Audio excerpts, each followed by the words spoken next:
Assalamualaikum warahmatullahi wabarakatuh. Selamat pagi. Izin memperkenalkan diri, nama saya Putri Jessica Anastasia Syan dengan NIM 2022 11 130. Di sini saya akan mempresentasikan hasil resume saya mengenai blok diagram dalam sistem kontrol digital dan optimal. Diagram blok sistem kontrol merupakan metode yang digunakan untuk memvisualisasikan hubungan antara berbagai komponen dalam sistem kontrol. Diagram ini berguna dalam memahami dan menganalisis bagaimana sinyal-sinyal dikendalikan dan diproses dalam sistem kontrol. Setiap proses sistem kontrol otomatis terdiri dari unit-unit yang membentuknya yang disebut elemen sistem kontrol yang terdiri atas komponen dan besaran, variabel atau parameter seperti terlihat pada gambar berikut ini. Pada gambar ini telah terdampil sebuah diagram sistem kontrol, diagram blok. Secara umum, komponen sistem kontrol otomatis terdiri atas elemen masukan acuan, ada pengontrol, ada aktuator, ada sistem, dan ada elemen umpan balik. Nah, untuk elemen masukan ataupun reference input element atau bisa disebut GF, mengubah besaran yang dikontrol, tegangan menjadi masukan acuan berupa R. Nah, pengontrol memproses variabel kesalahan ataupun error yang terjadi dan akan menghasilkan sinyal manipulasi M yang berfungsi sebagai pengontrol proses. Aktuator elemen yang menyetel perangkat terkontrol dalam hal merespons sinyal manipulasi. Sistem berupa proses listrik, pneumatik, hidrolik, mekanik, atau kombinasinya.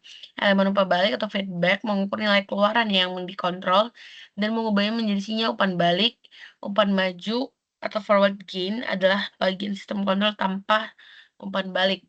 Nah, di sini ada besaran variabel atau parameter sistem kontrol otomatis terdiri atas set point, masukan acuan, keluaran yang dikontrol, variabel yang dimanipulasi, kesalahan umpan balik, dan gangguan seperti tertampil di layar ini. Nah, apa saja sih kelebihan dari diagram blok sistem kontrol? Yang pertama, membantu dalam pemahaman sistem kontrol dengan visualisasi yang jelas, mudah dimengerti dan dapat diinterpretasikan oleh berbagai pihak yang terlibat dalam sistem kontrol, berguna dalam perancangan dan analisis sistem kontrol yang kompleks, memerlukan dalam pemecahan masalah pada sistem kontrol. Kekurangannya yaitu tidak dapat menggambarkan secara rinci bagaimana sinyal dikendalikan dan diproses dalam komponen-komponen sistem kontrol. Diperlukan pengetahuan tentang simbol-simbol dan notasi yang digunakan dalam diagram blok sistem kontrol.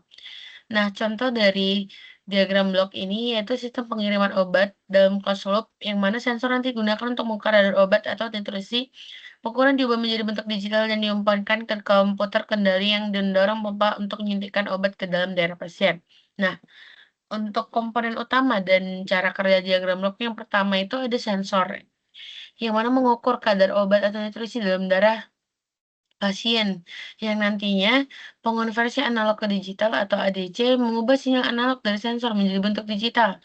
Nah, nanti komputer akan mengolah data dari sensor dan menentukan dosis yang diperlukan.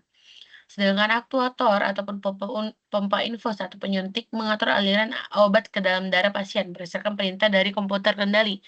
Nah, objek yang akan dikendalikan yaitu pasien dan tempat objek diinjeksikan, obat diinjeksikan.